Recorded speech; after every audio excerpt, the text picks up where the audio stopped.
Recently मेरा एक programme था भोपाल में, तो मुझे भोपाल जाना था। मैंने रिक्शे वाले से कहा वहाँ पे, क्योंकि वहाँ पे कुछ स्ट्राइक हो गई थी, कि भैया मुझे मुख्यमंत्री निवास स्थान पे जाना है। भोपाल हिंदी बेल्ट है ना।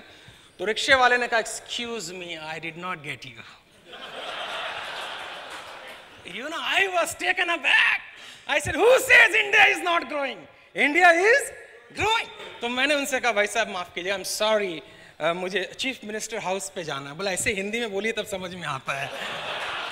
आप कैसे कह सकते हैं कि अपॉर्चुनिटी नहीं है? 6000 साल का इतिहास ये बताता है, जब जब अपॉर्चुनिटीज आई हैं डिफिकल्टीज को लेके आई हैं। आप चेक करते जाइए, wherever you will find opportunity you will find difficulties. बिना डिफिकल्टी के अपॉर्चुनिटी ना आई हैं और ना, हाँ थोड़ा सपोर्ट कीजिएगा मुझे। लेकिन वो कौन लोग हैं जो इन डिफिकल्टीज में अपॉर्चुनिटी निकाल देते हैं? आइए कुछ मिनट में हम पता लगाते हैं। आप तैयार हैं तो जरा जोर से बोलें, तैयार हैं। ये आने वाले 45 मिनट जिंदगी बदलने वाले हो सकते हैं अगर आप 2-3 चीज का ध्यान रखें। एक तो चेहरे पर मुस्कुराहट जरूर रखिएगा। कुछ लोगों के पेट में कब्ज होता है, कुछ लोगों के चेहरे पे होता है। I mean, I meet people and I see them. मैंने कहा यार तुम क्या हो बाद में जानेंगे, पहले तुम्हारे हुलिये से पहचानेंगे। जो इंसान हाथ ना मिला सके, मुस्कुरा ना सके, वो कैसे एक बढ़िया एंटरप्रेन्योर बन सकता है? मुझे समझ में नहीं आती।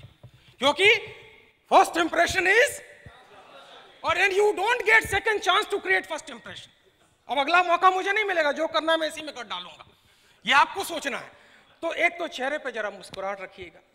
पहले लोग कहते थे कस्टमर फर्स्ट, आज बदल गया है मैनेजमेंट सिग्नल, आज कहते हैं एम्प्लॉय फर्स्ट। अगर आपका बंदा खुश नहीं है तो क्या होगा मैं बताता हूं। मेरा पहला काम होता है किसी ऑर्गेनाइजेशन में जाके रिसेप्शन को देखना।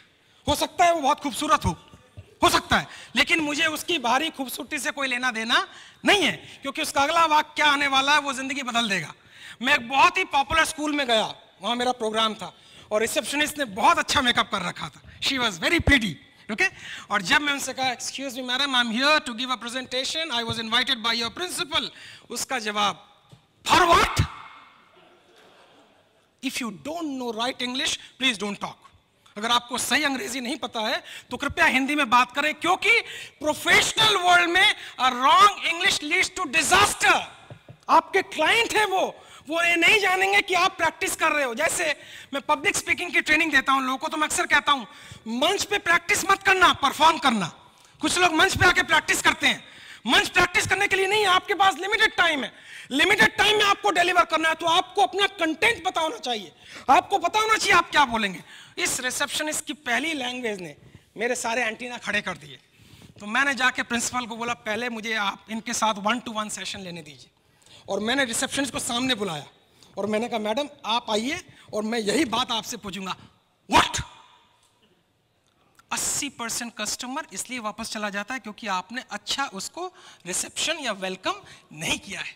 सुपर बाजार में अगर आप जाएं तो एक काउंटर, कैश के काउंटर पे लंबी लाइन देखी है आपने, दूसरे काउंटर पे छोटी लाइन है।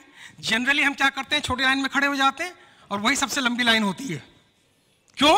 छोटी लाइन वाले बंदे के पास गए and the moment you go close to the cash counter, छोटी लाइन वाला आपका सारा सामान देखता है। ट्रॉली में आप खरीदते हैं दाल चावल फलाना ठिकाना, ट्रॉली देखकर छोटी लाइन वाला क्या करता है, देखिए, इसका मतलब ये समस्या मेरे पास ही आनी थी क्या? अब इस सुपर बाजार में आप जाएंगे या नहीं जाएंगे? कभी नहीं जाएंगे। वो कैसे पैक करता है, पॉलिथीन लेता है, सबसे पहले उसमें फल डालता है, ठाच गया, फिर चावल डालता है, ठाच गया, और फिर कहता yes. Now when you go back and you tell your friend about this super bazaar and your friend says, can we go again? What do you say? Yes or no? No!